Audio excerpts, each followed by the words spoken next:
Olá, hoje é mais um dia de treinamento para a nossa equipe da LISH Medicina Saudável. Meu nome é doutora Larissa Reinaldo, sou médica com especialização em nutrologia. Então, basicamente, meu nome é Larissa Reinaldo, sou médica com especialização em nutrologia e hormonologia. E hoje em dia eu mudei muito a minha visão sobre como eu atendo os meus pacientes, né? Eu tento atendê-los basicamente como um todo, tentando traçar desde o motivo de consulta e tentar esmiuçar um pouquinho mais esse conhecimento. Por quê? Eu percebi que a medicina estava muito especializada, né? Estava muito especialista no dedo do pé direito. E a parte da generalidade acabou que ficou perdida no negócio. Então o paciente vem para emagrecimento, mas por trás do emagrecimento a gente tem vários desconfortos, né? É o que a gente estava comentando ali há pouco tempo, né? O motivo de consulta sempre é o mesmo, eu quero emagrecer. Mas por trás do emagrecimento eu tenho mais de 30 diagnósticos patológicos, seja um distúrbio de imagem, uma compulsão alimentar, um paciente com hipertensão arterial secundária, o peso. Então, a nossa missão basicamente é fazer o diagnóstico, tendo em vista o motivo de consulta, mas tentando buscar a causa do problema, porque se a gente não busca a causa, a gente não consegue tratar. Né? Então, basicamente, essa é a minha missão hoje, tentar entender o paciente como um todo, desde o motivo de consulta e a causa dele. Tá? Então, a ideia da marca é trazer basicamente a nutrição para as pessoas, não só a nutrição da comida, mas a nutrição psicológica, a nutrição física, a nutrição em todos os aspectos. Então, é basicamente essa a ideia, e por isso o nome LISH, né, também. E a partir da multidisciplinaridade, por quê? Né? É como a gente sempre fala, né? Eu vejo meu paciente com não muita frequência e vocês estão com os pacientes com muito mais frequência do que eu. Então, por exemplo, às vezes eu discuto o caso, Carla, olha só, fulano de tal, eu estou aqui nessa situação, tenta abordar tal assunto, passei essa medicação, mudei a dosagem, talvez essa semana deu uma complicada aí com você, mas qualquer coisa me dá o feedback. Porque eu não vejo o paciente com frequência e vocês sim veem o paciente com frequência. Então, uma coisa sou eu falar a minha conduta clínica, a minha conduta medicamentosa, e outra coisa é vocês estarem lá todos os dias, ou 2 vezes por semana, ou 1 vez por semana, com esse paciente toda hora, porque eles não vão me falar o que vocês escutam. Então, muitas vezes eu falo alguma coisa e falo, tá, e vocês fazem um paralelo, mas muitas vezes quem está ali tentando conciliar, né, o meio de campo são vocês, inclusive vocês também. Então, eu percebo que o meu papel na conduta de um paciente ele é muito ínfimo comparado ao papel que vocês têm na vida deles. Entende? Porque eles não vão me reportar a maioria dos problemas. O problema do dia a dia, eles vão lá e vão reportar para a Luana. Luana, olha só, a doutora me passou tal coisa e não está funcionando, por que será? Aí a Luana vai abrir o prontuário e depois, mas será que não foi por isso? Ela vai conseguir, ela vai tentar pensar também. E nisso tudo, todo mundo, no final das contas, acaba pensando sobre o mesmo desconforto, né? E a gente acaba chegando numa estratégia, digamos, com mais assertividade, eu acredito, tá? Por isso que eu acredito muito na multidisciplinaridade, porque o meu trabalho, sendo o trabalho de vocês, é meio que absolutamente nada, tá? Enfim, é algo que hoje a minha visão mudou muito, né, em relação a quando indicar, por que indicar, por isso que eu gosto muito desse conhecimento na área, porque a partir do momento que eu sei com que área agir, trabalha, para mim é muito mais fácil. A gente brinca, né, conciliadora de conflitos, e, enfim, assessorias nas indicações. Para mim, custa 1 segundo ir lá, hoje, será que você não consegue atender o fulano? Será que você tem tempo para isso? Mas hoje em dia o que limita muito a gente, né? E é uma das coisas que eu quero abordar também na apresentação. Todo profissional liberal, nós trabalhamos por hora, né? Então, assim, a minha hora trabalhada custa X. Mas, assim, a partir do momento que a minha hora custa X, eu vou ter um teto terapêutico, certo? Eu vou ter um teto de entrada financeira. Mas a partir do momento que eu consigo indicar agir para outra pessoa e que ela consiga também, ao mesmo tempo, ganhar, por exemplo, ganhar que eu falo, uma parte financeira mesmo, né?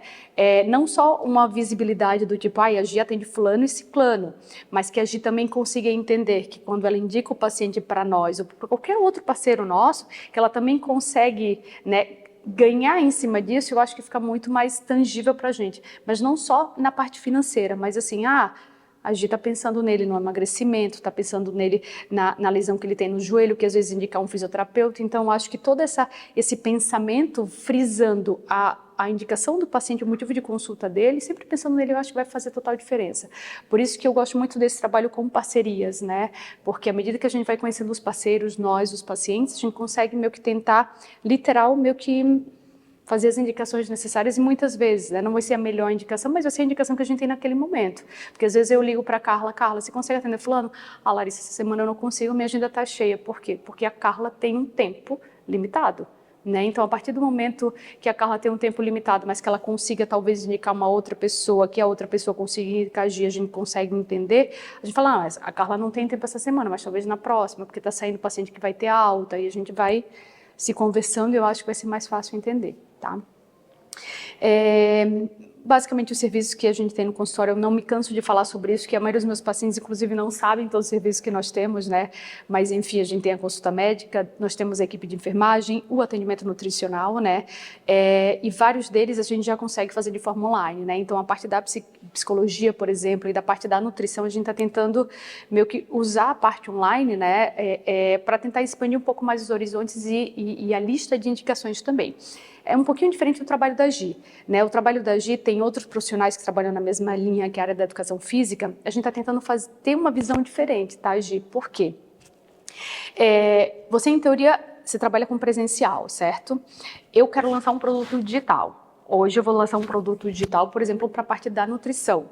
Mas nada que impede que, se o meu trabalho da nutrição funcione bem no digital, eu vou lá e faço a parceria com você do trabalho online na parte da educação física. Então vamos lá, eu e a Gi vamos desenvolver um software para treinamento X de pacientes 70+. A gente nicha esse grupo, monta as aulas para poder, em teoria, expandir o nosso conhecimento. Isso não depende da nossa hora, porque em teoria a gente pega um tempo, faz exatamente como a gente está falando, deixa algo gravado e vai lá e vende essa hora. Então a ideia do consultório, a ideia na verdade de todos os parceiros é que a gente tenha a parte do presencial, mas que a gente consiga abrir a nossa mente para a parte online também. Por quê? A Carla não vai ter tempo, a Gi não vai ter tempo. E a Gi não vai estar lá no Nordeste para dar aula, mas a Gi pode ajudar uma fulana que está lá no Nordeste, que é nossa paciente também. Porque hoje tudo, a gente tenta meio que a gente está tentando, na verdade, estar em vários lugares ao mesmo tempo e poder ajudar mais pessoas. Mas a gente não pode ficar limitado ao nosso espaço físico, né? Isso que a gente tem que pensar, mas o meu pai mora em tal lugar. Mas seu pai pode ser ajudado pela Carla, entende? Mas assim, eu não quero que você pense que só o trabalho presencial, no seu caso, é só aquilo, você não tem que ficar limitada só naquilo. Então a gente já está desenvolvendo uma parte do digital também, para ver se a gente consegue expandir não só para a parte da psicologia e da nutrição, que hoje em dia já é correto, já é certo, mas também da parte da educação física, da fisioterapia, a própria fisioterapia pélvica, que é algo que a gente já vem ali buscando conhecimento, é uma área crucial também, que a gente já consegue expandir nosso conhecimento nesse sentido, tá?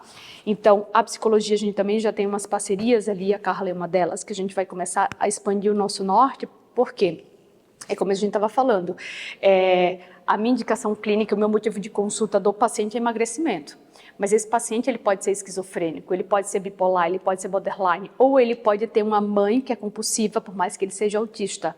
Então, às vezes a gente fala, a Carla às vezes vai tratar um paciente, mas ela vai ter que tratar o pai e a mãe desse paciente, que se ela não tratar o pai e a mãe desse paciente, vai ficar altamente limitado, né? Então, a parte da psicologia também acaba sendo um braço muito importante no nosso trabalho, né? E eu acredito, eu até sempre falo, né? Se todo mundo pudesse ter um terapeuta para chamar de seu, né? Hoje em dia não é nenhum luxo, né? A gente brinca assim... Estou medicada, mas a medicação é assim, a psicologia, a conversa, o treino, é tudo, mas a terapia é algo que assim, ó, você não precisa estar doente para fazer uma terapia, você simplesmente precisa fazer terapia, né? Então eu acho que é um braço muito importante ali que trabalha diretamente conosco. A fisioterapia do mesmo jeito, eu acho que por muito tempo a gente pensou que era algo mais do presencial e muito pelo contrário, eu quero que vocês abram a cabeça de vocês para um online também, porque isso faz muita diferença, né? Hoje em dia, por exemplo, o Edmar que está conosco presencialmente, ele já consegue ajudar muitas pessoas, tanto pacientes finais quanto outros fisioterapeutas, a expandir um pouco mais o conhecimento que ele tem na parte de aplicações, neurofisioterapia, enfim.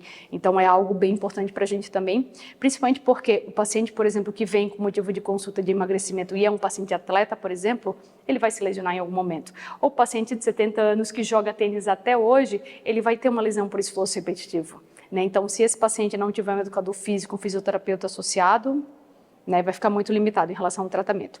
A parte da estética também é algo que a gente tem algumas máquinas no consultório, a gente tem uma máquina de luz intensa pulsada e a criolipólise, que a gente tenta fazer associação em todo esse processo de emagrecimento, porque bem ou mal, quando a gente perde tecido adiposo, a gente vai perdendo estrutura, né? Então a gente acaba falando, meu paciente ficou feio depois de perder tanto peso, né? Mas ele não é que ele ficou feio, ele perdeu o preenchimento, né? E o preenchimento a gente pensa, então vou fazer e colocar um preenchedor, ácido hialurônico. Mas hoje em dia a gente já sabe que o ácido hialurônico ele está migrando muito, né? Então hoje em dia a gente só recomenda ácido hialurônico literal para um preenchimento quando não tem uma outra opção. Por quê? Porque aquele preenchimento com ácido, ele migra quando o paciente continua no emagrecimento. Então, por exemplo, o bigode chinês, né? A gente sempre fala, pode preencher com ácido? Ácido hialurônico? Sim, pode ser preenchido. Mas e se amanhã eu emagrecer mais? Se eu perder mais 10 quilos por um motivo X? O ácido hialurônico, ele migra? E quando a gente faz um ultrassom, por exemplo, no paciente, buscando onde está o ácido hialurônico, ao invés de ele estar aqui, sedimentado, que não é que o procedimento foi feito errado, ele foi feito de forma correta, mas ele vai migrar porque ele perdeu a estrutura física de preenchimento que era gordura, né? A massa muscular a gente perde com o tempo, mas quando a gente perde estruturamento de gordura, é muito ruim. Por isso que hoje em dia a gente pensa muito nas indicações da esteticista, né? Então, hoje em dia a gente sempre pensa assim nessa parte das máquinas, né? E a gente focou em duas importantes que a gente consegue abraçar um campo muito grande de pacientes, que é a gordura localizada, que às vezes o paciente, por mais que ele emagreça, ele vai ter uma gordura especificamente em algumas partes do corpo. Tanto que uma das perguntas que eu sempre faço no consultório é assim, quando você emagrece, que parte fica no seu corpo, mesmo estando com um peso mais baixo?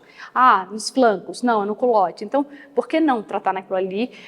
Ainda mais quando o paciente vem com esse motivo de consulta de emagrecimento, né? Então, por isso que o tratamento da estética, ele vem a conciliar, e a gente sempre fala que hoje em dia, o motivo de consulta de emagrecimento, a beleza, ela faz parte pela OMS de saúde, né? A saúde é um bem-estar físico, mental, não é a ausência de dor, a ausência de patologia, é basicamente um conjunto do paciente, né? Como um todo, tá?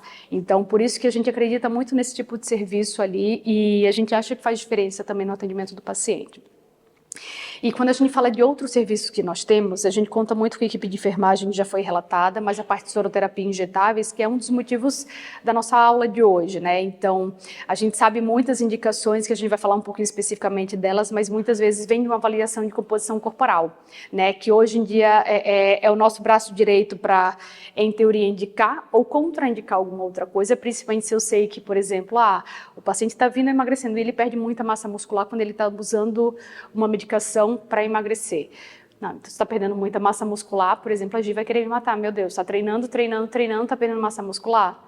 Não existe nem possibilidade, porque ele vai aparecer, o que vai aparecer no paciente? Provavelmente celulite e flacidez, né? Então, quando a gente vê que um procedimento está sendo feito com perda de massa muscular, ou uma medicação está tendo perda de massa muscular, é um dos motivos, por exemplo, de acionar um profissional como a Gi, né? Gi, olha só, estou com um paciente assim, mas ele está perdendo bastante peso, mas ele está perdendo muita massa muscular, porque não adianta a gente só pensar em hormônio, dar só whey, sem um treino físico. É um dos pilares, a hipertrofia, né? O tipo de treino relacionado à hipertrofia, ele requer não só nutrição, mas ele requer, por exemplo, um treino específico que gere a inflamação da massa muscular e, consequentemente, o inchaço que a gente quer que a gente leve com hipertrofia na máquina. Por isso que a análise de composição corporal através de bioimpedância, que não é o padrão ouro, que é a DEXA, mas é a nossa segunda indicação de análise de composição corporal. Por isso que a gente gosta bastante ali da bioimpedância. Apesar de que muitos pacientes fogem dela, né, mas é o nosso braço direito ali no consultório para pegar no pé. Nós temos alguns testes também no consultório, não só os testes alimentares, os genéticos e os de microbiota. Mas eu quero fazer um adendo para vocês, principalmente nessa área, né? Alguns pacientes que vêm pela demanda do teste alimentar, muitas vezes se a Luana traça uma estratégia alimentar para esse paciente e ele faz o teste alimentar depois dessa estratégia, eu estou selecionando esse paciente na parte alimentar. Então, ele está comendo de forma muito restrita. Então, é muito provável que o teste alimentar dele venha um falso positivo ou um falso negativo. Então, geralmente, os testes alimentares, os testes de microbiota, por exemplo, fecal que a gente pede que seja feito antes da estratégia alimentar. Porque se esse paciente está, tirei glúten e lactose, provavelmente vai dar um falso positivo ou negativo também, tá? Que é totalmente diferente do teste genético. Hoje em dia, obviamente, não é um exame com acessibilidade a todos, mas se a gente pudesse estudar geneticamente todos os nossos pacientes, a gente teria braço direito, esquerdo, pé e cabeça, porque eu não esperaria a doença se manifestar para começar a tratar. né? Hoje em dia, quando o paciente nasce, se a gente tivesse condição financeira, todo mundo, de fazer um teste genético, a gente já saberia a necessidade dele de vitamina D, vitamina C, já saberia a tendência do paciente da parte psicológica, já saberia, exato. Ou seja, a Carla já teria um substrato absurdo. Então, quando eu faço um teste genético, por exemplo, de uma paciente nossa, pediátrica de 9 anos, eu falo, Carla, olha só, o paciente assim, assim, assim, será que você consegue dar uma ajudada? E o paciente às vezes não tem sintoma nenhum, mas eu não preciso esperar o sintoma para indicar, não preciso esperar o sintoma para tratar. Eu posso anteceder a tudo isso. Sem contar que hoje a gente tem a genética e tem o fenótipo, né? Então, muitas vezes, por mais que a gente tenha na nossa genética ali, atrelado àquilo, o meio ambiente interfere para a expressão ou não de genes, né? Por isso que a parte genética, apesar de que é um teste relativamente mais caro, mas que ele não muda. A sua genética hoje é exatamente igual a quando você nasceu. Talvez hoje você expressou alguns genes que talvez você expressaria mais cedo ou mais tarde, mas ele está escrito desde sempre. Então, o teste genético é um teste que a gente faz uma vez na vida, provavelmente, né? Salvo que a gente tenha novos genes sendo estudados e descobertos. O teste alimentar, por exemplo, é um teste que a gente faz algumas vezes. Eu, por exemplo, faço anual porque eu tenho os meus desconfortos, né? E o teste de microbiota fica do mesmo jeito do teste alimentar. Então, a gente vai mudando conforme a nossa estratégia, conforme os nossos sintomas, e a gente indica os testes. Mas o genético a gente só faz uma única vez, tá? O que é mesmo? Então, o teste genético, ele varia muito das empresas, tá, Carla? Mas hoje em dia eu gosto muito de uma das empresas que, ela inclusive é brasileira, ela tem uma tecnologia muito legal, que é a DG Lab. Eu acho que dentro de todos os testes genéticos é uma empresa que tem uma acessibilidade interessante.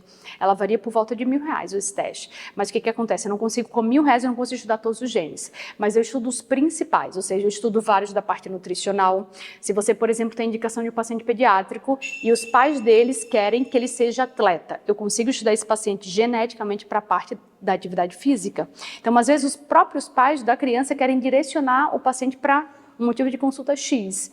Para não fazer um teste genético de todos os genes no paciente, a gente consegue fazer esse direcionamento. Eu não consigo pagar, por exemplo, R$5.000 no teste genético, mas eu quero saber se meu filho vai conseguir ser um corredor de rua.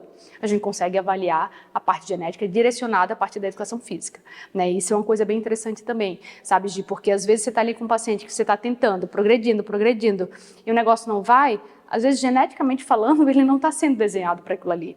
É porque hoje você está um pouco mais focado ali na parte de academia, treino físico, mas imagina que você vai ali na areia, quer tentar desenvolver um paciente X por um motivo Y, às vezes o paciente não vai, porque geneticamente falando, é um paciente que talvez seja preparado por um sprint.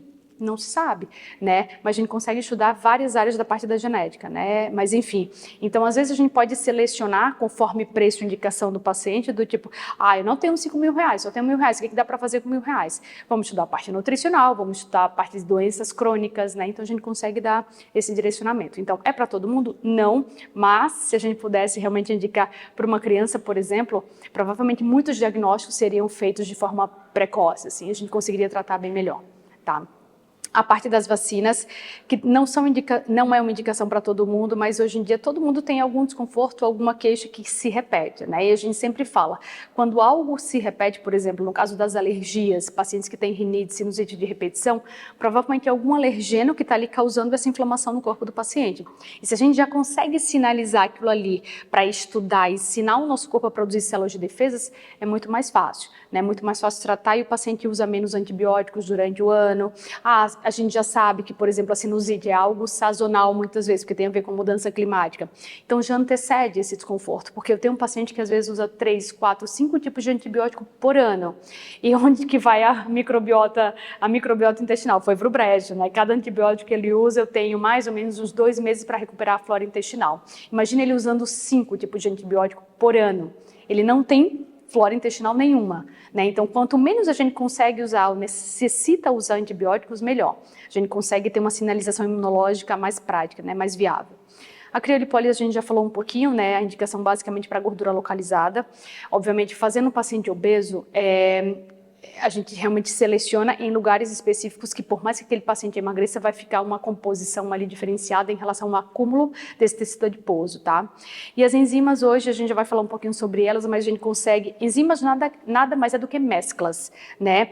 E enzima é só para emagrecer? Não. Enzimas podem ser feitas para flacidez, para celulite, para hipertrofia, para um monte de indicação. É porque foi conhecido enzimas como uma parte de emagrecimento. Mas vocês vão ver que depois eu vou falar um pouquinho da composição dela e vocês vão entender por quê, cada uma das indicações, tá? E depois tem a nossa outra máquina, que é a luz intensa pulsada, que a gente consegue o estímulo de colágeno com várias indicações clínicas. Tratamento de mancha, estímulo de colágeno, retirada de pelos, enfim, é uma tecnologia que a gente usa para estímulo de fibroblasto. Por isso que a gente tem essa produção intensa ali de troca celular. Para a gente é bem importante também.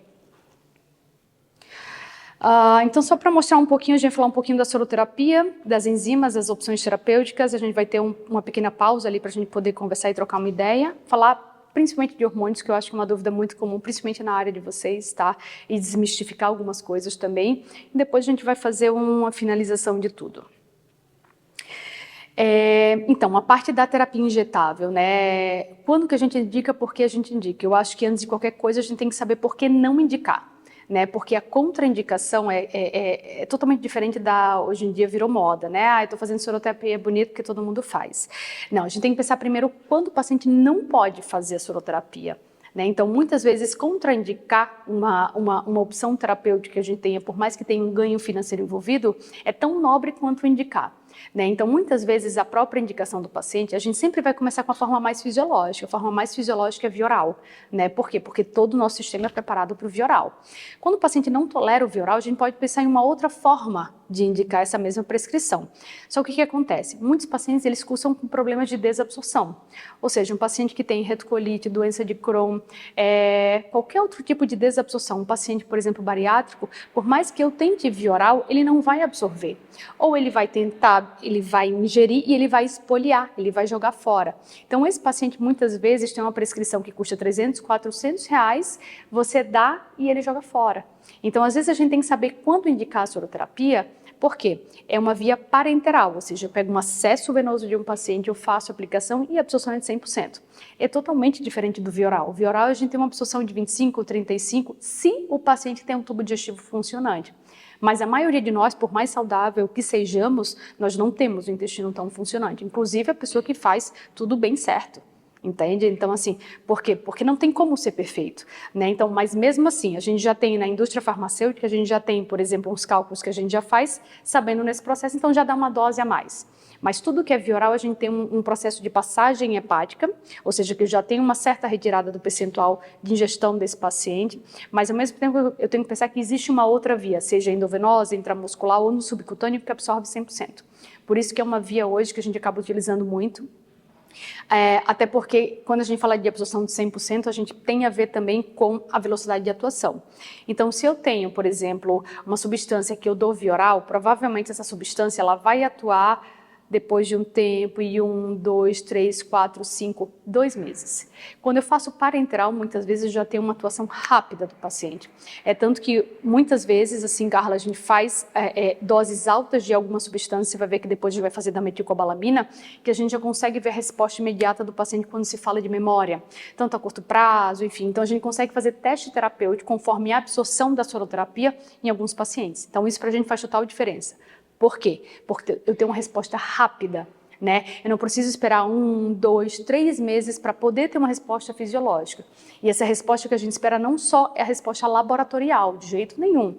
A resposta para a gente, muitas vezes, o paciente tem um laboratório muito bom, mas às vezes, clinicamente falando, ele não está bem. Você vai tratar um papel ou você vai tratar o motivo de consulta do paciente? Né? Por isso que a gente sempre fala, a parte da soroterapia, ela tem indicação, mas ela também tem contraindicação. E quando contraindicar?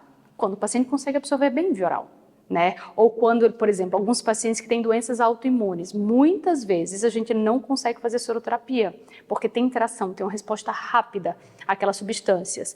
Então, e uma pergunta que é muito comum, né? Principalmente ali na área do hospital, do hospital que eu falo também do consultório, é medicação? É medicamento a soroterapia? Não. Vocês vão ver que eu vou falar algumas substâncias que são de produção endógenas nossas. Mas por que a gente faz? Porque a gente consegue fazer uma dosagem muito mais alta, sabe? Porque muitas vezes a gente cursa, por exemplo, com aumento de absorção por um motivo X ou Y, e a gente tem uma alta demanda, certo? Uma coisa é um paciente de 70 anos que está lá, só esperando a aula do tênis, e beleza, gasta com isso, depois come e tá tudo certo. Outra coisa é uma pessoa que estuda, que trabalha, que depois tem que fazer atividade física, voltar. O gasto metabólico dessa pessoa com um paciente de 70 anos é o mesmo? Não. Então, por isso que a gente sempre fala de dosagens, forma de indicação, por que sim, por que não, porque cada paciente é cada paciente, tá? E quando a gente fala de desnutrições ou deficiências nutricionais severas, é quando a gente já tentou via oral inúmeras vezes e a gente não conseguiu. Independente do motivo, mas provavelmente esse paciente, que por mais que ele queira fazer uma posologia via oral, ele não vai absorver. Né? Então, assim, às vezes a gente fica tentando, mas um exemplo muito comum é do ferro.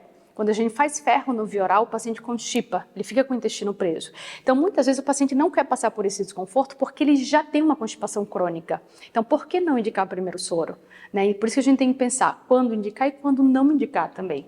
Né? Mas existem coisas que, por mais que o paciente tenha essa desnutrição severa, se a gente puder fazer via oral, a gente vai fazer via oral.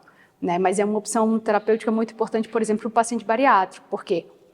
Uma boa parte do intestino dele está desviado. Por mais que eu queira dar vitamina lipossolúvel para ele, ele não vai absorver. Por isso que muitas vezes a gente tem que fazer parenteral, ou seja, intramuscular. Porque se eu dou um tipo de gordura para ele, ele vai espoliar. Aí às vezes ele paga no manipulado, mais uma vez, 300, 400 reais que vai jogar fora. Não faz sentido. Né? Então é basicamente isso a parte da adesão ao tratamento, indicação e contraindicação. Vamos falar um pouquinho dos componentes mais usados. Eu botei só algumas amostras e tentei colocar não os que a gente, não necessariamente os que a gente mais usa, mas alguns que estão vindo mais em pauta, em voga no momento atual, tá? Quando a gente fala da coenzima Q10, por que é tão usado? Né? A coenzima Q10 ela participa de um processo de fabricação de energia, ou seja, da cascata da mitocôndria de ATP. Né? Foi exatamente o mesmo exemplo que eu falei do paciente de 70 anos e um paciente que tem um estilo de vida muito mais ágil, né? Muito mais acelerado por uma questão de idade, por exemplo. Né? Se eu tenho uma alta demanda de um paciente, provavelmente eu vou ter uma absorção, uma necessidade maior da coenzima Q10. E quando a gente faz a coenzima Q10 via oral, existem vários testes para isso, por exemplo, muitas vezes a absorção dele é mais lentificada. Por quê? Porque a troca celular de um paciente como esse, que é mais ativo, é mais alta. Então, existe a possibilidade de fazer a coenzima Q10 no parenteral. No parenteral da coenzima Q10, como é a substância envolta por uma camada lipídica, ela tem que ser intramuscular. Nada de gordura a gente pode fazer no soro. Por quê? Porque eu gero um processo, como se eu estivesse gerando, por exemplo, uma fabricação de coágulos do tipo gorduroso. Então, por isso que a gente não faz no soro, obrigatoriamente intramuscular. E a gente vai voltar a falar um pouquinho dos hormônios também, que todos eles são lipossolúveis, então eu não consigo fazer dentro do soro. E por isso que a gente sempre fala, tá, mas o que vai no soro e o que não vai? Regra geral, tudo que é hidrossolúvel à base de água pode ir no soro. E tudo que é, em teoria, à base de óleo, por exemplo, a coenzima Q10 e a maioria dos hormônios, eles vão no parenteral, não no parenteral, no intramuscular. Né? Então, a coenzima Q10 ela acabou sendo muito usada pela nossa necessidade aumentada de ATP. Então, todas as pessoas, por exemplo, inclusive pacientes cancerígenos, que têm câncer, né? Os pacientes oncológicos, imagina que o paciente que tem um tumor, por exemplo, ele tem uma fabricação de células que ele não consegue controlar. Então, o aumento da demanda dele é muito alta, porque essa célula absorve energia. Então, esse mesmo paciente, por exemplo, ele tem uma troca celular muito intensa. Né? Então, isso que a gente sempre fala, o paciente oncológico, ele tem uma alta demanda metabólica. Então, é o paciente que muitas vezes a gente vai ter que fazer uma indicação terapêutica da parte do parenteral também, né? E a maioria das doenças crônicas, hoje em dia a gente estuda muitas doenças crônicas não transmissíveis, né? Ou seja, eu tenho uma patologia, eu não transmito para o meu filho, mas é uma doença crônica, eu tenho que tratar a vida inteira, né? Então, por exemplo, doenças muito comuns hoje, hipertensão, diabetes, todas elas têm uma alta demanda de coenzima Q10, né? Existem coenzimas Q10 muito boas no via oral, mas existe a opção de fazer no parenteral também, né? E eu coloquei ali a coenzima Q10 especificamente, principalmente na Gi, que trabalha com pacientes um pouquinho mais velhos, né, idosos, que muitas vezes usam medicação para o colesterol. O que acontece, Gi? Muitos pacientes não querem usar medicação para o colesterol porque gera muita dor muscular. Né? Por que gera dor muscular? Porque a gente diminui, por exemplo, uma substância que está ali nominada, o mevalоnato. Só que quando a gente diminui essa substância, gera um desconforto físico que é totalmente diferente da dor muscular que você gera quando você faz com que o seu paciente levante peso. Totalmente diferente. Pode, inclusive, simular uma dor parecida com uma dor de treino, mas é muitas vezes a dor que faz com que o paciente não tome a estatina. né? Que inclusive a gente consegue melhorar o desconforto da miopatia, por exemplo, com a coenzima Q10. Então a gente consegue burlar um pouquinho o sistema da indicação da estatina, porque o paciente não vai tomar se ele tiver dor física, se ele tiver dor muscular. E muitos pacientes, por mais que eu seja nutróloga e queira que todo mundo coma saudável, 70% da produção do nosso colesterol é endógeno, principalmente os pacientes que têm dislipidemia familiar. Tá? Então, por mais que ele coma super bem, não adianta só focar na nutrição, por mais que ela seja anti-inflamatória, eu vou ter que medicar. Né? Então, enfim, é algo muito em voga também a coenzima Q10. E o geranil-geraniol, hoje em dia a gente usa bastante porque é um dos precursores da coenzima Q10 e tem muito a ver com a parte de osso e músculo. Né? Hoje em dia a gente tem muitos pacientes que têm osteopenia, osteoporose, sarcopenia, né? E esse desconforto a gente já tentou usar por inúmeras vezes o hormônio, viu se deu certo, se não deu, mas o geranil-geraniol ele apareceu como a gente está tentando chegar um pouquinho mais com o braço direito e esquerdo, por quê? Muitos pacientes não vão poder usar hormônios. Não vão poder usar. Se a gente for comparar o geranil-geraniol com o hormônio, obviamente ele fica muito aquém, mas ainda assim é uma estratégia terapêutica para quem ainda não quer usar hormônio, para quem não pode usar hormônio e que ainda assim eu consigo tratar esse paciente. Eu não posso, por exemplo, dar hormônio no paciente adolescente, mas eu tenho muitos pacientes adolescentes, por exemplo, que têm osteopenia, que têm sarcopenia, e eu vou esperar esse paciente ficar mais velho para pensar num tratamento hormonal? Não. Né? Então a gente consegue usar o parenteral com geranil-geraniol para a parte do osso, para a parte do músculo, enfim, outras opções terapêuticas também. Mas eu não preciso esperar esse paciente ter esse desconforto para poder tratar, se não é a base hormonal, porque os hormônios têm muito esse do tabu, né? Mas enfim, é uma opção terapêutica bem interessante e relativamente novo, tá? O geranil-geraniol. Depois compilei esses outros ali, a vitamina D, porque a vitamina D também é um óleo e não é uma vitamina, é um hormônio, e a gente faz no intramuscular, a gente não consegue fazer no soro, e ela participa de inúmeras reações metabólicas, né? Inclusive é um dos substratos para os hormônios sexuais. Então, se eu não tenho vitamina D, eu não tenho hormônio sexual. Né? E muitas vezes existem vários pacientes, inclusive eu sou uma delas, que por mais que eu faça a vitamina D via oral, eu não absorvo. Motivo? Não sabemos, né? Existe uma desabsorção, independente de patologia ou não, que a gente não encontrou a causa, que muitas vezes eu tenho que fazer a minha vitamina D intramuscular. Por quê? Já tentei via oral e não consigo absorver. Vários pacientes são desse jeito, né? E às vezes quando a gente coloca ali na ponta do lápis, o que vale a pena? Tentar via oral ou tentar no intramuscular? Já me estudei várias vezes, enfim, fiz várias posologias, melhor, pior, vitamina D, nunca absorvi. Então eu faço no intramuscular mesmo, tá? Mas hoje em dia é uma vitamina que ela é precursora, é um hormônio que é precursor de outros hormônios. Se a gente não tem, infelizmente a gente vai dar um tiro no pé, né? Não usar não seria uma opção. E a parte da nutrição é algo que pesa muito nesse sentido, assim, Luana, porque a vitamina D é algo que vocês conseguem prescrever.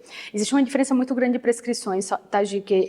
Existem muitas dúvidas entre o que é nutrição e o que é nutrologia, né? A nutrição, obviamente, é uma ciência que estuda a parte alimentar e o que o alimento gera no nosso corpo, e a nutrologia é uma especialidade médica.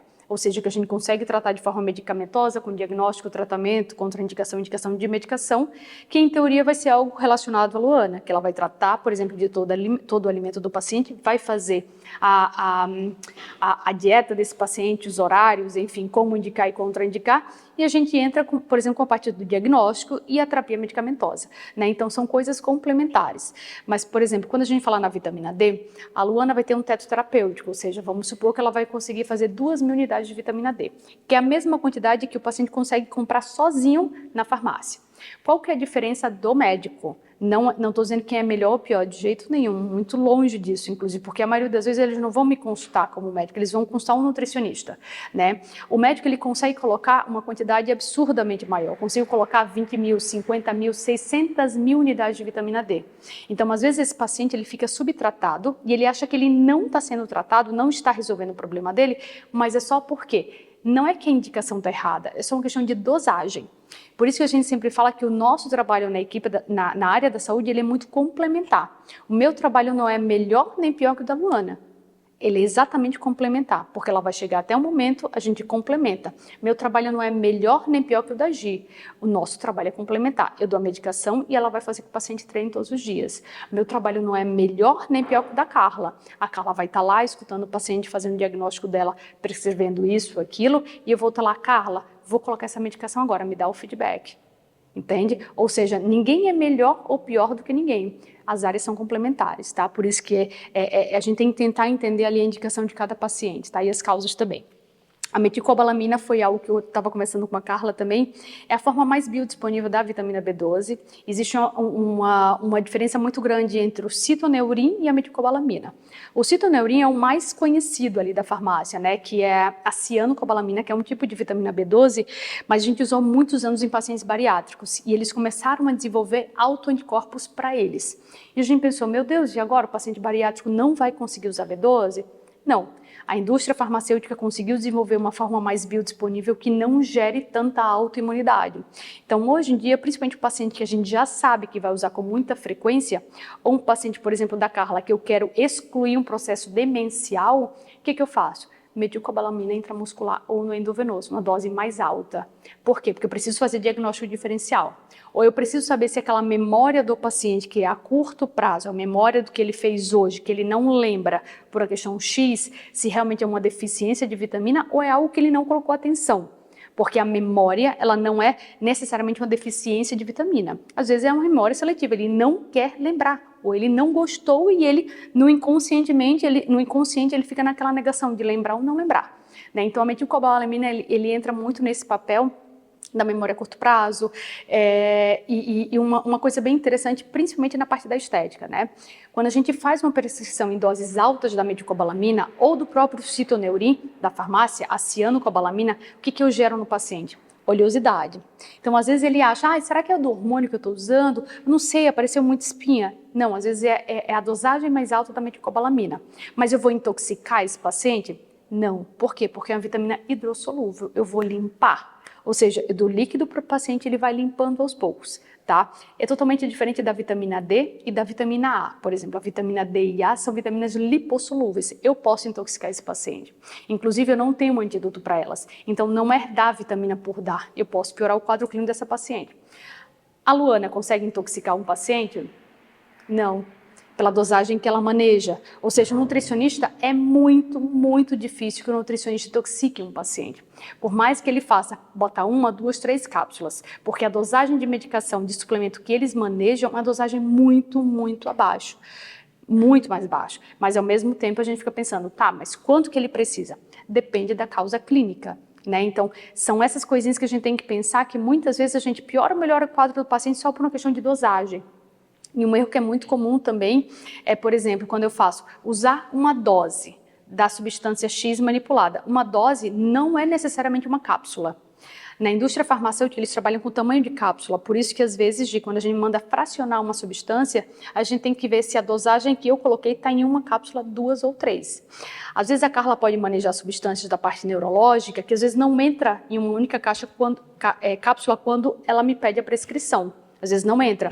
Então a farmácia vai lá e fala, esta dose está em 2 cápsulas. E o paciente pensa que uma dose é uma cápsula. E muitas vezes não é. Então muitas vezes o paciente da Carla fica subtratado. Por quê? Porque não está na dosagem que foi solicitada ou prescrita. Quando eu tenho que fazer L-teanina ou, por exemplo, qualquer uma das formulações relacionadas à parte neurológica, muitas vezes tem a ver com a idade do paciente, quanto que eu tenho que colocar e o diagnóstico por trás. Mas às vezes o paciente também está subtratado por uma questão de má comunicação da farmácia com o próprio paciente. E muitas vezes eles vão procurar nossa ajuda, eles vão pedir para nós? Não, eles vão perguntar para vocês. Né? Eu não estou entendendo, eu usei isso aqui e não fez efeito, mas às vezes é porque a dosagem não está correta, ou seja, o paciente não está tomando a quantidade de cápsulas adequadas, tá? O ácido lipoico é algo muito, muito, muito em voga agora, porque a gente mexe muito com a parte inflamatória, né? E hoje em dia tudo é inflamação, né? As doenças crônicas, Gabi, só para eu ligar, as doenças crônicas hoje a gente mexe com muita inflamação. Mais cedo ou mais tarde tudo acaba inflamando, a comida inflama, a medicação inflama, o paciente está inflamado, o intestino está inflamado, tudo está inflamado. Só que quando a gente fala de inflamação, eu tenho que pensar na parte de liberação de radicais livres e antioxidantes para neutralizar. Só que muitas vezes a inflamação é algo que eu quero. Por exemplo, agir quer causar inflamação na massa muscular do paciente. Por quê? Porque ele vai hipertrofiar. Mas a inflamação que eu gero ou que o paciente gera quando ele tem diabetes, por exemplo, é uma inflamação totalmente diferente. É uma inflamação que gera com que algumas células sejam mortas e outras sejam ativadas de forma muito exagerada. Então, são inflamações que existem? Sim, mas às vezes a indicação é diferente. Então, por exemplo, o ácido lipoico, hoje em dia a gente usa absurdamente para a parte de lipedema. O lipedema nada mais é que o acúmulo de gordura não no subcutâneo, na pele. Ela é um acúmulo de gordura, por exemplo, do lado dos vasos. Então, essa gordura, muitas vezes, eu não consigo chegar com a parte medicamentosa. Então, muitas vezes eu tenho que fazer uma prescrição de um ácido lipóico para que ele atue de forma sistêmica, literal, para que chegue no adipócito do lado do vaso e não aqui. Então, muitas vezes, se eu faço uma aplicação local de um paciente que tem lipedema ali, só vai atuar ali. Não vai atuar no adipócito que está mais no fundo, né? Mas, em compensação, se eu faço um ácido lipóico no soro, vai atuar em todo o sistema do paciente, né? Então, esse tipo de prescrição que a gente tem que pensar. O que indica, porque não é só a indicação, é a posologia, como que está sendo indicada, como que ele vai chegar no paciente. É local? É sistêmico? É via oral? Isso tudo a gente tem que pensar. A cafeína é o nosso ergogênico chave, né? A cafeína benzoica, hoje em dia a gente tem tanto a cafeína benzoica, tanto quanto o saque. São dois estimulantes para a gente, né? Que eles causam muito ali a redução do tecido adiposo. E eles geram o aumento da taxa metabólica basal. Mas não é um aumento da taxa metabólica basal a ponto de perder 1 quilo de gordura. Não é esse aumento. Mas comparado com outras substâncias, é algo que gera o aumento do metabolismo no paciente. A gente usa muito. Mas existem pacientes que não conseguem tomar cafeína, não conseguem usar cafeína. Seja via oral, no soro, na enzima, não consegue usar. Por isso que a gente tem substâncias hoje em dia ergogênicas, só que com outro padrão, uma outra forma de atuação. Uma deles eu acho que a gente já até discutiu, né, Gi, que é a beta-alanina. A beta-alanina, por exemplo, é um outro tipo de ergogênico. Eu vou conseguir estimular esse paciente, não só porque ele gera um aumento, uma redução do tecido adiposo, mas porque eu estou deixando, por exemplo, a fibra muscular dele um pouco mais acelerada. Por causa da beta-alanina, da carnitina, por exemplo, e da arginina. São todos ergogênicos, com potenciação diferente da cafeína, mas são todos eles estimulantes, tá? Mas todos eles a gente usa para a parte do emagrecimento, enfim. Seria como um termogênico? É como se fosse um termogênico. Só que o termogênico a gente tem que pensar, a gente usa o termo ergogênico porque nem todos eles são termogênicos. Por exemplo, a GI usa um suplemento que é termogênico, ou seja, em teoria ele varia um pouco a temperatura da GI, ela vai transpirar. Termogênico significa mudança de temperatura. Uma coisa é te dar um ergogênico, por exemplo, quando você toma café, você transpira? Você não transpira, é um ergogênico, eu vou te acelerar da parte mental e física, mas você não vai estar transpirando. Às vezes, quando eu uso um ergogênico junto com uma substância que me acelera um pouco mais, eu gero mudança de temperatura, então eu gero um termogênico, ou seja, eu vou lá, eu transpiro um pouquinho no treino, mas se eu uso um termogênico, eu vou transpirar 5 vezes mais. Vou ter a impressão de que eu estou queimando mais caloria, né? Mas só um adendo, quando a gente perde suor, principalmente num treino acima de 1 hora, a gente tem que repor sal, que a gente perde sódio, potássio, magnésio, perde um monte de coisa. Então, nos pacientes, por exemplo, a Carla vai vai participar de um campeonato. Se o campeonato dela vai depender muito de quanto tempo ela vai remar, mas, por exemplo, se ela vai ter um remo que é muito mais longo, ao invés de ter sprint, por exemplo, a suplementação dela é totalmente diferente de quando ela vai fazer um remo mais longo. No remo mais longo, muito provavelmente ela vai precisar de 2 suplementos, que é o carboidrato e os sais. Por mais que ela não tenha uma gota de suor, não importa. Se demorou, se em teoria esse treino dela durou mais de 1 hora, eu tenho que repor 2 coisas, os sais no geral, né, e o carboidrato. Aí o treino da Carla foi sprint, ali eu preparo a Carla antes, é um sprint. Mas se em teoria até 1 hora não tem sprint, beleza, ela não precisa de nada. Mas passou de 1 hora, esses 2 suplementos são bem importantes, tá? Ela vai performar mais, por exemplo, se ela usa um Venvance? Provavelmente não, o Venvance ele não atua nesse sentido. Tá? O Venvance, por exemplo, não é considerado um ergogênico, não é considerado nenhum termogênico, tá?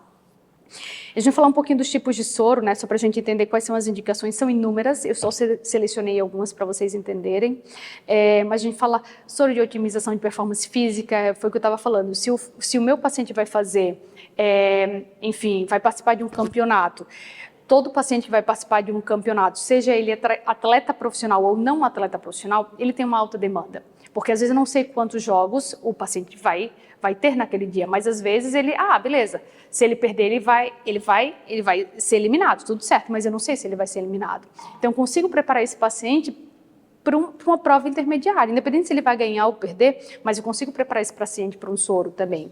Para a parte de cognição tem muito a ver com o trabalho que a Carla desenvolve.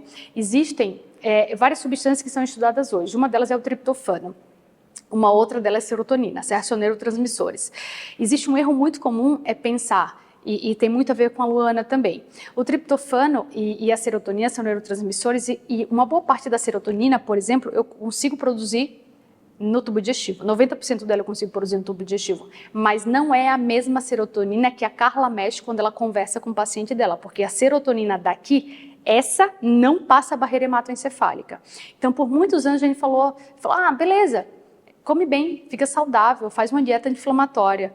Você acha que ele vai deixar de ter TDAH ou depressão ou ansiedade? Não vai deixar. Por isso que a gente recorre ao tratamento medicamentoso. Então, os ansiolíticos antidepressivos, muitas vezes, eles vão atuar a nível de serotonina, dopamina, noradrenalina, mas vai ser uma serotonina totalmente diferente do que produz no tubo digestivo. Obviamente, se o paciente está muito inflamado, qualquer coisa vai piorar. Tem um estudo muito interessante com o Border Collie, aquele cachorrinho que é considerado o cachorro mais inteligente, né? A gente bota o Border Collie para treinar, ele treina super bem. Você dá um comando, ele exerce. Dá 2, ele exerce. Dá 10, ele exerce. A gente pegou o Border Collie saudável, que tenha, por exemplo, 4, 10 tipos de treinamento, e a gente injetou citocinas inflamatórias nele. Citocinas inflamatórias aleatórias, de qualquer coisa. O que aconteceu com esse cachorro? Em uma semana, ele não conseguiu executar nenhuma das tarefas e ele ficou ansioso, depressivo e ele ficou restrito naquele lugar.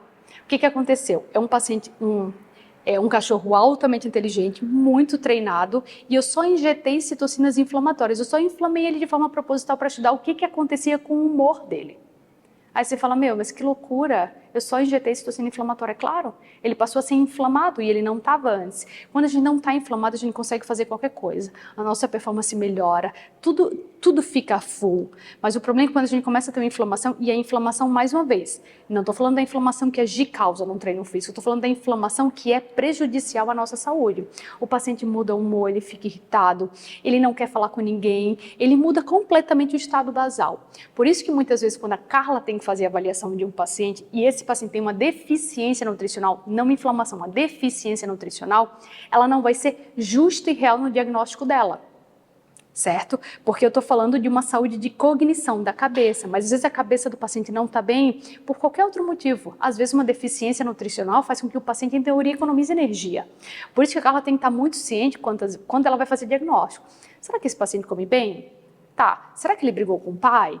Será que ele está assim porque ele tem distúrbio de imagem? Ou será que é ansiedade, depressão, bipolaridade, esquizofrenia? Ela tem que fazer inúmeros diagnósticos diferenciais, mas eu tenho certeza que o diagnóstico diferencial dela vai ser totalmente prejudicado se esse paciente estiver desnutrido, ou se esse paciente tiver com infecção ou inflamação. Por quê? Porque vai mudar o humor da pessoa. Não tem como avaliar uma paciente doente, porque ele está doente.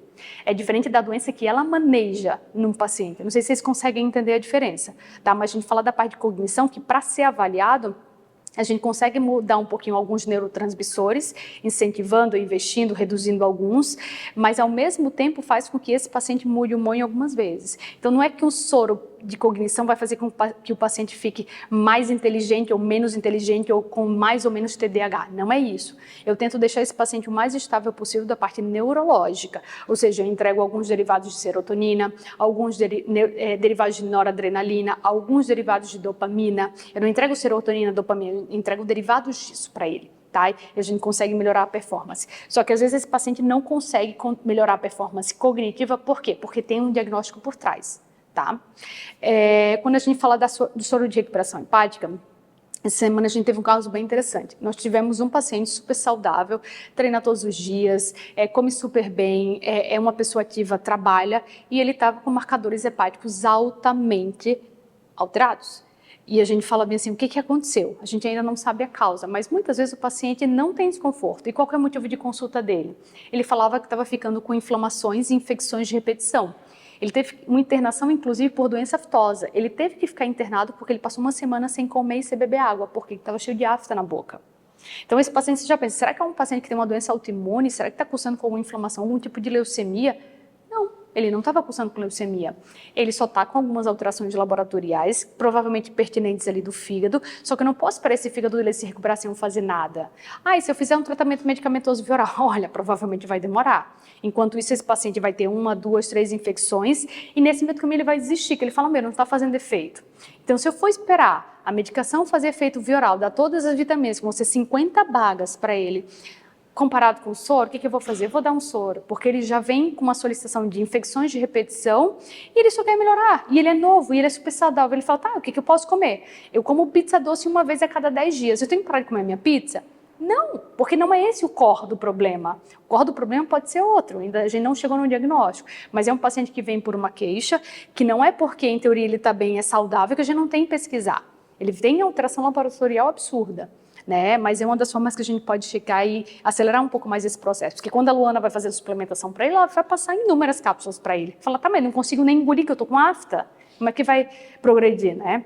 E depois a parte da reposição de vitaminas e minerais é um dos mais utilizados ali, porque sempre vai ter um outro paciente que tem uma deficiência de cobre, de zinco, que o selênio reduziu por um motivo X de uma alta demanda, então para a gente é mais fácil conforme resultado laboratorial ou clínica. Alguns exames, por exemplo, são um pouquinho mais caros, né? Então, às vezes, a gente não consegue pedir todos os exames de vitaminas e minerais para todo mundo, mas clinicamente falando, a gente consegue ter ideia, por exemplo, quando a Luana começa a atender, o paciente X, deve ser uma deficiência de zinco. Por exemplo, esse mesmo paciente que vem por uma demanda imunológica, ou seja, ele cursa com infecções de repetição. Uma das primeiras coisas que a Luana pode pensar é como que está o zinco desse paciente. Por quê? Porque o zinco é um mineral que tem a ver com a imunidade. Daí, muitas vezes, ele está baixo. Só que o zinco, por exemplo, ele compete muito com o cobre. Se o cobre está muito alto, o zinco vai baixar. E não é porque ele está usando muito, é porque o cobre dele está muito alto. Então, a nossa indicação clínica é que é lá o cobre para ele poder ter zinco biodisponível, né? Então, tudo isso a gente consegue fazer com a parte da soro de reposição de vitaminas e minerais. Um soro muito em voga também agora, que a gente já tinha conversado um pouquinho, é um soro pro lipedema. Eu uso vários daqueles outros componentes que eu comentei com vocês, que a gente ajuda a quebra do adipócito, ou seja, a quebra de gordura, para a gente poder estimular o processo de emagrecimento.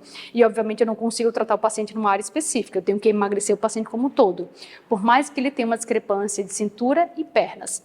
Hoje em dia existe algum erro de diagnóstico, mas uma coisa que é muito importante para se pensar, né? Quando que eu faço o diagnóstico de lipedema e como é o diagnóstico?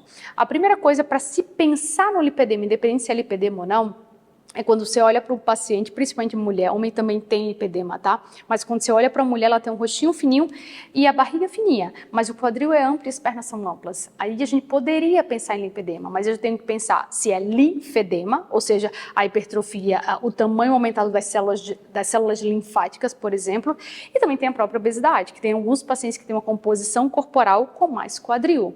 Então, o diagnóstico diferencial de obesidade, de linfedema e lipedema, todos têm que ser pensados.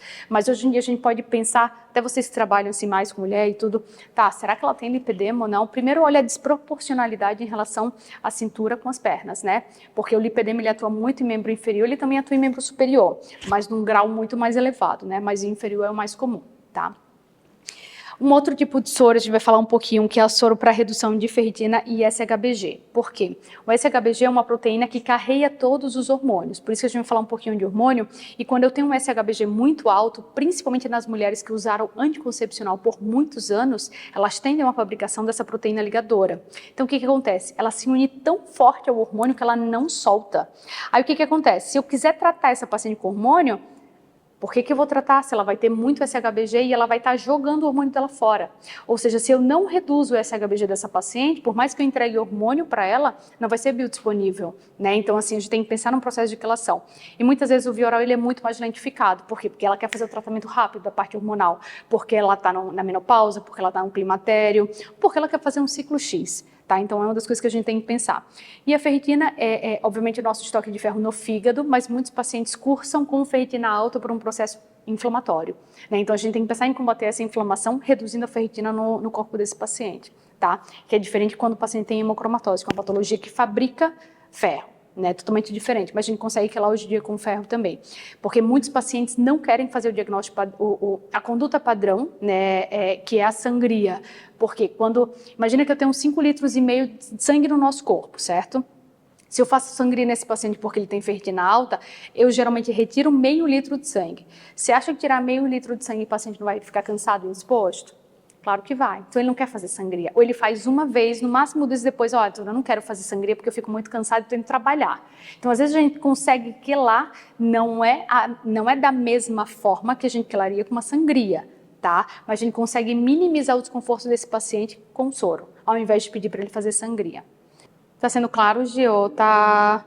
Às vezes é muita informação, mas como vocês lidam muito com os pacientes, às vezes vocês começam a clarificar algumas coisas e algumas ideias, e enfim, né? Faz muita diferença quando o paciente, por exemplo, da parte física está sendo tratado ou não. Né? Tipo, será que ele está lento porque eu não estou fazendo meu trabalho ou porque ele não consegue, ou é a preguiça, né? A preguiça tipo, ele não quer estar aqui ou ele está pensando na filha dela que está doente, né? São inúmeras coisas ali que ficam por trás, mas... e eu falo porque vocês lidam com isso. Inclusive, eu até trouxe um caso para você uma vez. Uma cliente minha, né, uma aluna minha, veio aqui se consultar com você, porque eu não conseguia fazer de jeito nenhum ela emagrecer. De jeito nenhum. Então eu falei, não, vou te indicar a doutora Larissa e tal, vai lá, conversa com ela, ver o que tem que fazer no teu corpo, porque alguma coisa não tá certa, né? Então, controlando a alimentação, fazendo atividade física e tal, né, com acompanhamento, não consegue ter resultado nenhum. Então, alguma coisa tá acontecendo no teu corpo. Eu não lembro agora que ela tinha, que era... Alguns pacientes nesse sentido, só fazendo um paralelo, só para vocês entenderem, a preguiça é uma coisa, que às vezes é uma deficiência nutricional, ou literal o paciente não está a fim de fazer. Outra coisa é quando o paciente já faz isso, exatamente o que a Gi fala. O paciente treina, ele faz estratégia alimentar e ele não emagrece nada. Não é normal. Que era o que estava acontecendo comigo. Então já acende uma luz. Alguma coisa, ela falou, não sei o que é, mas alguma coisa está errada. É isso que a gente sempre fala, que vocês têm que ficar atentos. Assim, não é fisiológico. E muitas vezes, por exemplo, pensando de alguns pacientes nesse perfil, existe um dos marcadores que a gente sempre pensa, e uma das coisas que você vai ter que avaliar também, Luana, é a insulina de um paciente. A insulina alta de um paciente é um hormônio anabólico, ou seja, como se eu estivesse fazendo com que ele aumentasse de peso, independente se é gordura ou massa muscular, certo? Então, quando a insulina de um paciente está alta, às vezes ela está alta para compensar o açúcar no sangue, né? Então, ele aumenta o açúcar no sangue, a insulina aumenta para botar o açúcar dentro da célula, para o paciente ter energia. Isso é o fisiológico. Mas o que acontece? Às vezes a insulina aumenta tanto, porque o açúcar no sangue aumenta tanto, que a leitura desse paciente fisiológica é: você não pode perder peso, porque se você perder peso, você vai morrer. Então o corpo fala, quando fulano perde 1 quilo, ele vai lá e aumenta 2. Porque para o corpo não é interessante que ele perca peso, porque ainda existe um desbalance de inflamação. Que é quando a gente estuda, por exemplo, diabetes, né? Só que diabetes existem 6 tipos de diabetes, no mínimo 6 tipos de diabetes, existe muito mais, né? Então, hoje em dia a gente já estuda, por exemplo, como tratar o paciente que tem insulina alta. Antes a gente falava muito do pré-diabetes, diabetes tipo 1. Hoje em dia tem o MOB, tem o LADA, tem vários tipos, né? Mas uma coisa é certa, se eu não mexo com a insulina desse paciente, eu não estou tratando a causa. É a mesma coisa de dar uma medicação e... Essa aluna, inclusive, tem a resistência à insulina. Isso. E é o que ela trouxe de problema. Por isso que a gente sempre fala, a resistência à insulina, por exemplo, é algo que assim, ó, se eu não... É como o nome já fala, é como se fosse a nossa pré-diabetes de antes, tá? É assim, se eu não trato essa paciente na insulina... eu não estou fazendo nada. Ela vai se matar treinando, ela vai tomar água, ela vai fazer dieta, ela vai sofrer fazendo a dieta que a Luana passa e ela não vai perder nada. Porque o corpo fala, eu não posso perder. Porque é uma injúria eu perder, por exemplo, peso. Entende? Então é uma das coisas que a gente sempre pensa, tá? Qual que é a causa? Por isso que eu falo, o motivo de consulta sempre é o mesmo. O motivo de consulta beleza, eu quero emagrecer por um motivo X. Mas assim, se o paciente não está emagrecendo, tem patologia por trás, ou tem alguma resistência por trás, tem alguma coisa por trás, alguma coisa tem. Mas é um assunto bem interessante. E uma outra coisa bem interessante que eu percebo muito na área de vocês, né? A preguiça. Ele quer, pagou 1 mês para Gi e ele não pisa lá. Gi, eu tentei, mas assim, não sei, não estou conseguindo. Não é normal.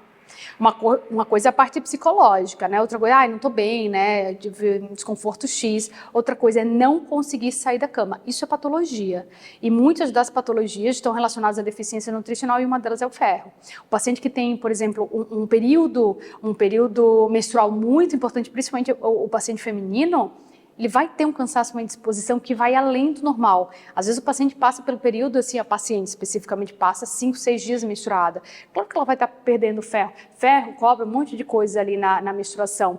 Então são pacientes que a gente já espera, por exemplo, que tem uma alta demanda. No caso desse paciente ter uma menstruação alta, não é alta demanda, é alta perda. Então por mais que ele coma via oral, por mais que digira tudo certo, mas ele vai espoliar. Então, é aquele paciente, por exemplo, que a sua prescrição tem que ser totalmente diferente em relação a uma entrada de ferro. Né? Aquele paciente que realmente tem uma alta demanda nesse sentido. Mais alguma dúvida?